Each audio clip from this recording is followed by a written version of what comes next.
ton message cette semaine, c'est calmer le jeu, non? Non, c'est surtout de réitérer ce qu'ils ont fait en attaque. Que ce soit l'alternance intérieur-extérieur, faire bouger la balle. Donc c'est ce qui est important en attaque. Et puis après, on est revenu un peu sur les erreurs défensives qu'on a pu faire. Et comme j'ai déjà dit, où on a payé cash contre Saint-Vallier.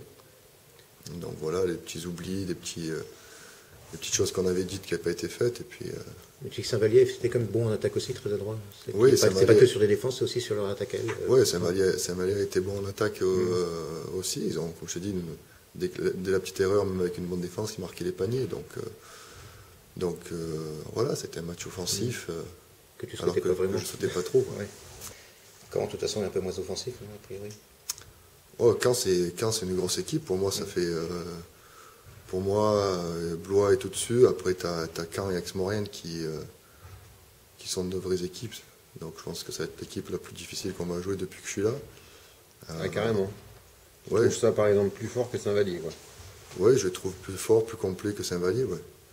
Donc, ouais, ça va être un match très, très difficile pour nous. Ils ont un peu haussé les boulons, c'est eux qui disaient ça. Le match aller, c'était un peu gros à basket, ils n'étaient pas très structurés.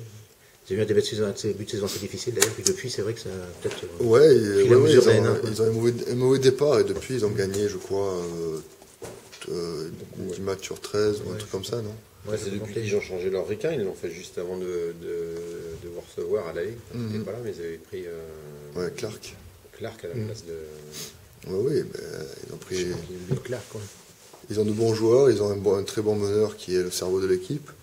À l'aile, ils ont des joueurs comme Clark qui est dangereux, et dessous entre Phillips et le Monténégrin.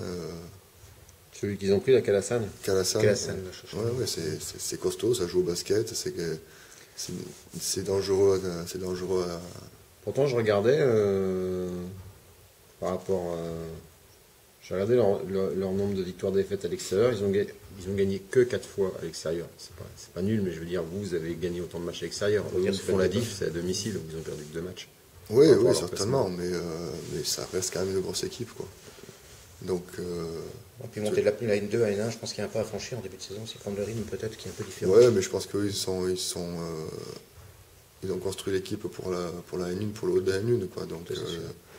Depuis le début, ils savaient qu'en plus, je pense qu'ils ont plus les moyens pour le faire. Donc voilà, donc c'est une grosse équipe qui est dans le top 5 parce ils sont 5e parce qu'on a battu Saint-Vallier. Voilà. Mais non, pour moi, c'est une grosse équipe. Ils sont que 2 points devant vous aussi, si on veut. Oui. Si vous les battez, vous revenez à 1 point. Oui, c'est sûr, mais ça reste, comme je répète, c'est une grosse équipe. C'est vrai, il faut s'asseoir sur une bonne défense. Sachant, comme je te disais tout à l'heure, qu'ils ont un gars comme Da Silva qui distribue bien le jeu et qui, dès qu'on fait une erreur, lui la trouve, quoi. Donc il va falloir être bien concentré.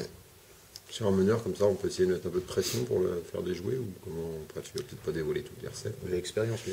Non, c'est un mec d'expérience. De toute façon, pour lui piquer la balle, c'est assez difficile. Il sait jouer au basket, il voit, c'est lui qui place les joueurs, c'est le deuxième coach sur le terrain, c'est lui.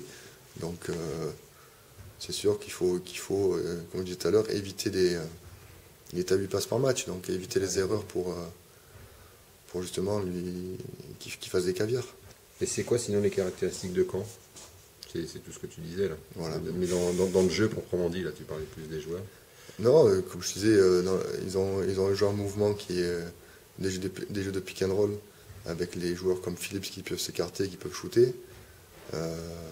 Clark qui est un joueur puissant, qui peut être bon dans les post-up et dans les 1 contre 1. Sans oublier, ils ont un Teba aussi, donc qui est un joueur de Pro B, qui a joué en Pro B pendant quelques temps. Donc c'est des joueurs de haut niveau. Donc voilà, il faudra être bon en défense. Tes joueurs, tout va bien? Il n'y a pas de... Les joueurs, ça va, il n'y a pas de blessés. Physiquement et mentalement? Mentalement, ça peut être le mieux. Que ça va, Non, si tu arrives dans l'euphorie, c'est peut-être un peu la question que je te posais tout à l'heure. Le problème, c'est pas de tomber dans la facilité non plus, parce qu'on gagne des matchs. C'est un peu la difficulté, je pense, des entraîneurs à garder un peu les joueurs avec les pieds sur terre. Parce que quand à la victoire, on croit que tout est facile, mais il ne faut pas oublier que si on est arrivé là, c'est parce qu'on a bien travaillé avant. Donc il faut continuer. Et vous avez continué à bien travailler cette semaine, quoi. Voilà, on travaille. Il y a parfois des relâchements qu'il faut rattraper vite fait, mais bon, ça va. C'est pas des joueurs qui ont un caractère assez difficile et qui comprennent vite, quoi. Donc ça va.